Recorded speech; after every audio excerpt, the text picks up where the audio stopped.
What is up, my fellow movie nerds? My name's Barrow King, and I am that weird movie nerd.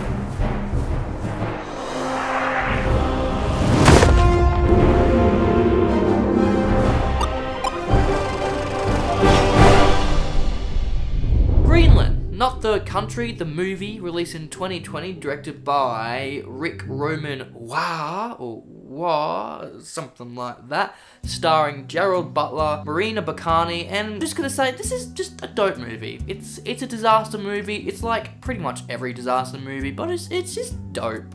It's dope. I had fun watching this. This was just a good sit down and watch a movie. First things first, when the first city got hit by the piece of the asteroid, meteor, or whatever it was, the CGI looked pretty darn crap, I've got to say, and that scared me. That scared the crap out of me, because I'm like, oh no, a disaster movie with horrible disaster effects. How's this gonna go? But no, it was actually pretty good after that, all the effects. The jets flying through the sky, that was dope as hell. That shot towards the end where Gerald's character John was at that rooftop party trying to get phone reception, and he looked up and it's just this whole like other world in the sky. That was absolutely gorgeous. And then when the plane exploded at the hangar from the people shooting at the fuel, and then it exploded, and like the shockwave, and the shockwave from the comment at the start that sent Gerald off his feet, the glass in the houses exploded. All dope shit.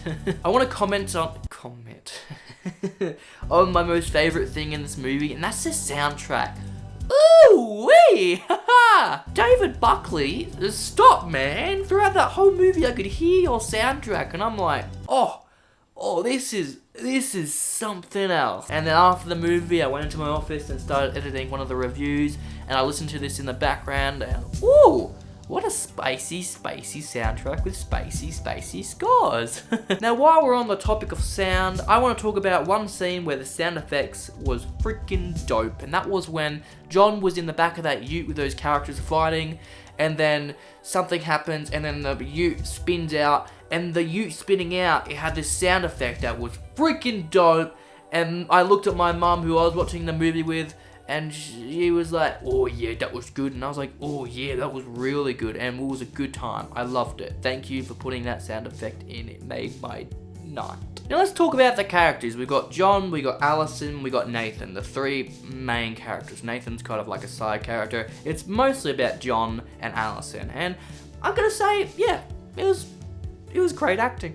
There was nothing about it that I was like, oh, stop it, it's horrible, stop it. No. The disaster movie, they were freaked out. I felt sorry for them. They were a family, and at times there was tension, especially at the airport when John ran and got the antibiotics or insulin or something and had to get back to the plane, and then Allison had to go into an office, and then she missed the plane, and John was on the plane. John got off the plane, John got exploded. They needed to try and find Allison at their father's place. It was good. Especially loved Allison's father, Dale, because he was only in the movie for what, 10, 15, 20 minutes, and although he was in the movie for that long, he felt like a really fleshed out character. He had personality, it felt like he had backstory, especially with that gripe we had with John. It was perfect because you could tell that something was happening, but that wasn't the main focus. And then at the end of their confrontation, they talked about it, all was forgiven. It was pretty cool. And then that also worked together with Allison and John and their relationship, and how she overheard him. She's like, oh, I love you so much even though you cheated on me, and they worked it out. And I love that relationship because it wasn't a whole fucking thing throughout the movie where they're like, I don't trust you with our son because you don't love me, or there wasn't this lovey-dovey shit that was happening. They were two people with a problem in the relationship. They wanted a divorce, or they were going through something, but because of the dire circumstances that was happening, they realized that, oh,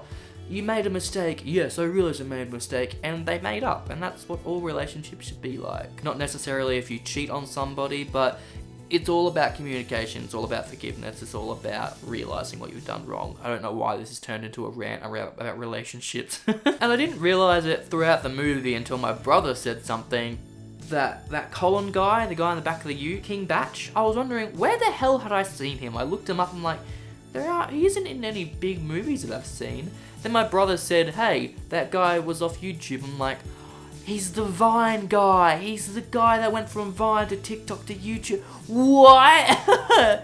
That's so sick. I didn't even realize. I didn't even take away from the movie that he was a Vine guy. And after I realized, I'm like, oh, he's actually a pretty good actor. I don't mind him. So that was something cool to find out. But one piece of acting I didn't really like was from Morena. When that couple took Nathan in the car and she got kicked out and she had to run after. I laughed at that acting. Because it was funny, it didn't look too real.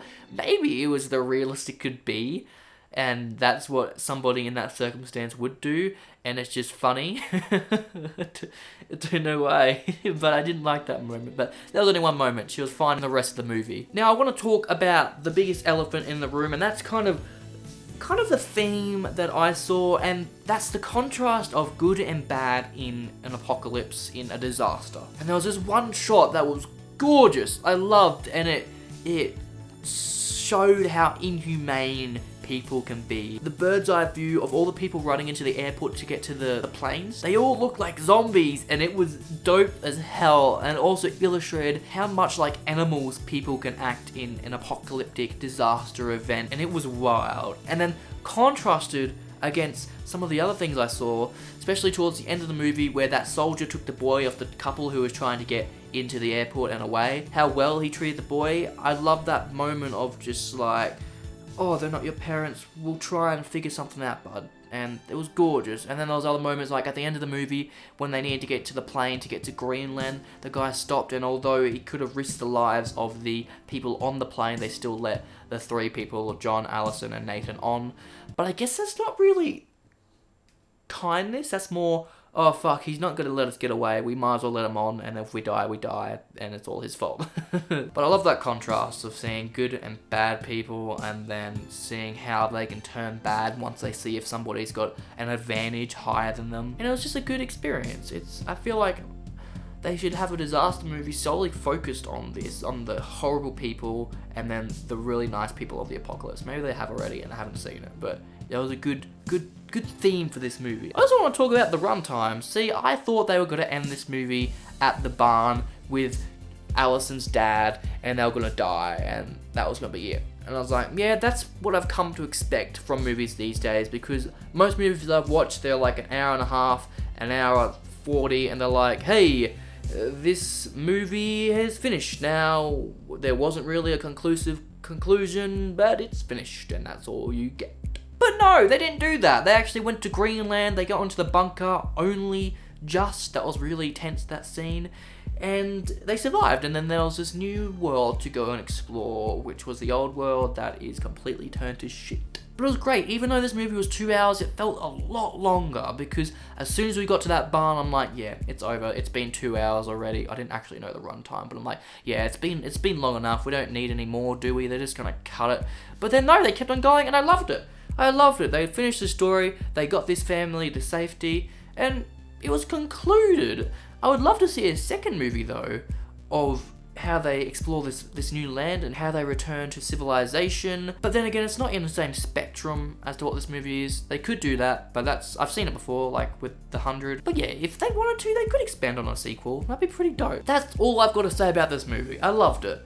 I loved it a lot. And I'm going to give it a 3.5 out of 5, because although I loved it, it wasn't anything new. We've seen disaster movies before, how they got to get to safety, or how they got to kill the aliens, or how they've got to get to safety, and there was nothing really new that this movie brought, but it was a cool movie. It wasn't laughable, it wasn't too serious, it had some dope moments, some dope CGI, and just an all-around good time. So 3.5 stars out of 5. Now, if I said anything wrong, if I said anything right, if I said anything that you want to talk about, or there's just something you want to talk about movies, then comment it below, and we will have a grand old banter, a little bit of ranting, if you may, because I love talking about movies, even if I'm wrong. I love learning about new things. I love learning how I can love a movie, even if I really hate it, or just find something to love in a movie that I hate. So yeah, comment down below. Also, if you have any movie suggestions that you think I'd like, or you want me to review, chuck them down in the comments below as well. I'd love to watch them after I watch the millions and billions of movies that I have to watch already, and I'll get around to reviewing it in about, I don't know, 10 decades. we'll put it in that spectrum, alright? Now I hope you guys enjoyed this video, and I'll see you in the next review.